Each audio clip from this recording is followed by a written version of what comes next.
আমার জায়গায় যদি কোনো একটা মেয়ে ভিডিওটা আপলোড করতো তাহলে প্রত্যেকটা ছেলে তার পুরো ভিডিওটা ওয়াচ করতো। এমনকি কত সুন্দর সুন্দর কমেন্ট যে করতো, বলতো আপু আপনি কি আমার সাথে 1v1 করবেন, আপু আপনি না অনেক ভালো গেম প্লে করেন, আপু আপনার সাথে আমি অ্যাড হইতে চাই, আরো কত সুন্দর সুন্দর কমেন্ট যে করতো রে ভাই। কিন্তু একটা ছেলে সারাদিন কাজ করার পরেও কত সমস্যার ভিতর দিয়ে একটুখানি ভিডিও করার চেষ্টা করে, ভিডিও করে যখন আপলোড করে যে এইটার আশায় যে হয়তো বা তারও অনেক ভালো ভালো ভিউজ আসবো, অনেক লাইক কমেন্ট শেয়ার আসবো।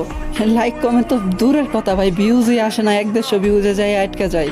আর এই জায়গাতেই কোনো মেয়ে যদি নর্মাল এডিট করে, কোনো রকম এডিট ছাড়া ভিডিও কলে রেকর্ড করে আপলোড করে দেয়, তারপরে হাজার হাজার ভিউজ হয়ে যায়।